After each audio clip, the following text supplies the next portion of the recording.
Hey everyone, and welcome back to the Y Machine. Today, we're pulling back the curtain on one of the most talked about and least understood topics in finance, the stock market. We constantly hear its numbers thrown around on the news, the Dow, the S&P 500 new all-time highs. But what do these numbers really tell us? And more importantly, do they truly reflect the health of our economy? The short answer?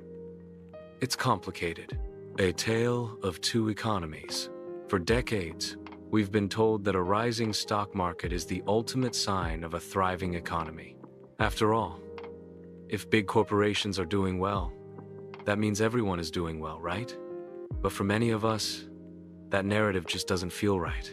We've watched stock indices climb to astronomical heights, while at the same time, we've seen wages stagnate and the cost of living rise relentlessly.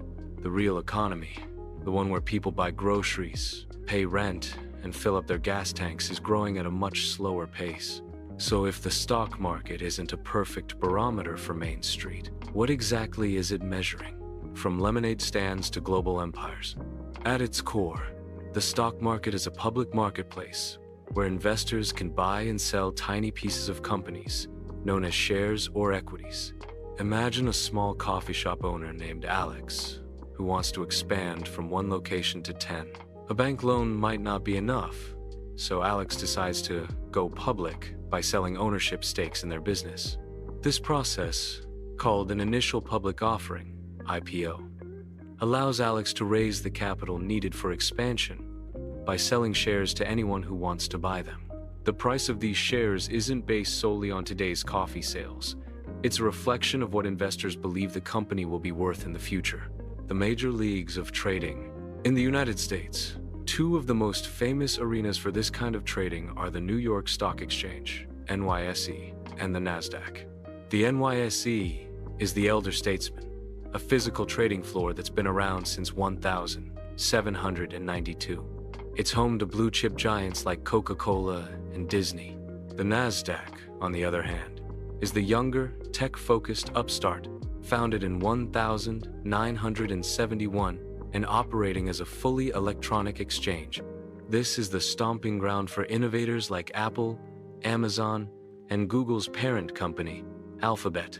To make sense of the millions of trades happening every day, we use market indexes. The S&P 500 tracks the performance of the 500 largest publicly traded companies in the US, giving us a broad snapshot of the market's health. The Dow Jones Industrial Average is a more curated list, following just 30 of the most influential American companies. These indexes are the scoreboards we see on the news, condensing a massive amount of data into a single, digestible number. A new philosophy of business. For much of the 20th century, the goal of a corporation was multifaceted. Companies aim to grow, yes, but also to create stable jobs, innovate, and contribute to their communities. This model helped build a strong American middle class, but a seismic shift occurred in the 1970s. Economist Milton Friedman put forward a revolutionary idea. The sole social responsibility of a business is to increase its profits for its shareholders. This philosophy, known as shareholder primacy, redefined the purpose of a corporation. It was simple, and on paper, it seemed logical. If a company is a machine for making money, then the most efficient thing to do is to focus on increasing its value for those who own it. This new mindset was widely adopted, and it led to a dramatic change in corporate behavior. One of the biggest changes was in how executives were paid.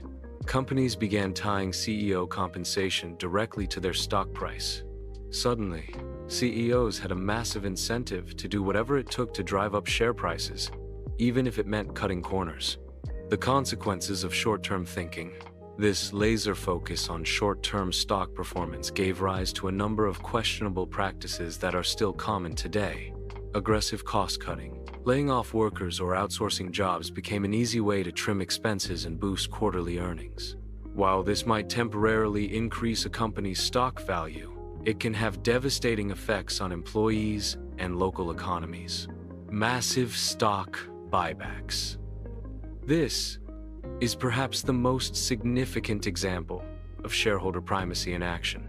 Companies use their profits to repurchase their own shares from the open market. This reduces the number of available shares, which artificially inflates their value, making the remaining shares more expensive.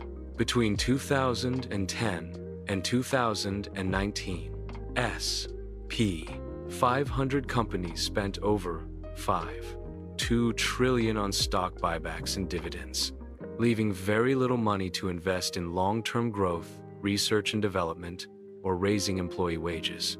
This relentless pursuit of short-term gains can hollow out a company from the inside. When the focus is on a quick bump in share price rather than long-term health and innovation, everybody loses in the end. The disconnect deepens. The result of this shift is a growing chasm between the performance of the stock market and the lived experience of everyday Americans. As the market has surged, CEO salaries have skyrocketed, now earning over 350 times what the average worker makes. Meanwhile, the percentage of Americans directly invested in the stock market has been declining for years. This means that as stock prices go up, the gap between the wealthiest Americans and everyone else widens. The stock market, which was once a vehicle for broad-based prosperity, has become a driver of inequality. But it doesn't have to be this way. The stock market is still a powerful tool. It's an engine that allows us to invest in the ideas and companies we believe in. By understanding the why behind the numbers, we can become more informed participants and demand a better system.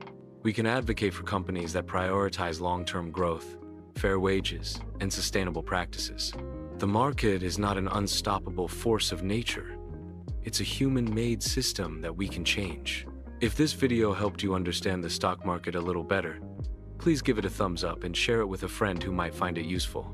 And don't forget to subscribe to The Why Machine for more deep dives into the topics that matter most.